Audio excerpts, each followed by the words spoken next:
orang rantau budal Indonesia. Tuyo gundul kesana sering nyampe kendut. Gendut wote-late lo tampak lo yo. Selangkau jalannya miring-miring itu yo. Belum selesai menabung mau Cina. Pak Moyo terguling ke pengawan Solo. Tengah irama alunan nong Cina. Pak Moyo pulang jalannya keloyoran. Assalamualaikum warahmatullahi wabarakatuh. Perkenalkan, nama saya Ingelia Ramadhani, saya dari kelas 10 MIPA 1. Nama saya Rosalia Zahra, saya dari 10 MIPA 1. Saya Sanita Noviana dari kelas 10 MIPA 1. Saya Ria Aliyah dari kelas 10 MIPA 1. Baiklah, pada kesempatan kali ini kami akan menjelaskan biografi tentang Bapak Ajib Rosidi. Saya di sini akan memulai membacakan cerita dari Bapak Ajib Rosidi. Beliau lahir pada tanggal 31 Januari tahun 1938 di Jatiwangi, Majalengka. Pada usia 12 tahun saat masih duduk di bangku kelas 6 sekolah rakyat, tulisan Ajib telah dimuat dalam ruang anak-anak pada Harian Indonesia Raya. Semenjak SMP, Ajib sudah menekuni dunia penulisan dan penerbitan. Ia menerbitkan dan menjadi editor serta pemimpin majalah Seluruh Pelajar.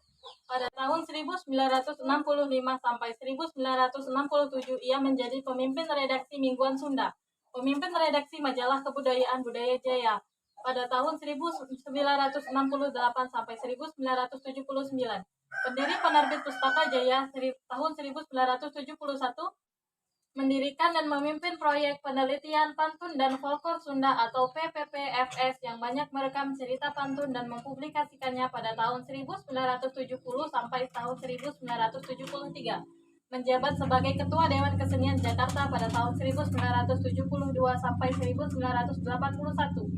Genre cerita yang beliau terbitkan adalah genre cerpen, puisi, dan cerita anak. Tema yang beliau gunakan adalah sastra Indonesia dan sastra Sunda. Beliau telah meninggal pada tanggal 29 Juli tahun 2020, tepatnya pada umur 82 tahun di kota Magelang.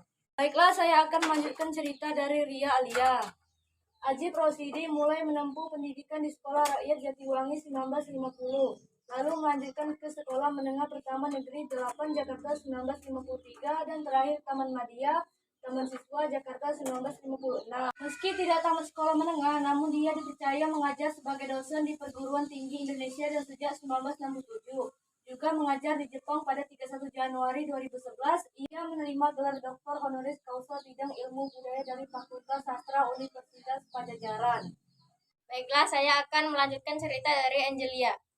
Penghargaannya adalah Hadiah Sastra Nasional 1955 sampai 1956 untuk puisi diberikan tahun 1957 dan 1957 sampai 1958 untuk prosa diberikan tahun 1960. Hadiah seni dari pemerintah RI 1993. Dan Saya akan melanjutkan cerita dari Sanita Noviana.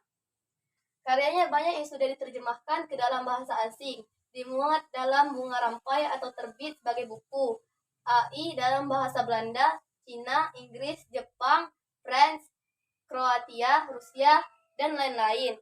Dan karya tulisnya ada ratusan karya Ajib, beberapa di antaranya. Yang pertama, Tahun-tahun Kematian, kumpulan cerpen tahun 1955, dan yang kedua, Ketemu di Jalan, kumpulan Saja Bersama, SM Ardan dan Sobron Aidit tahun 1956, dan sebagainya.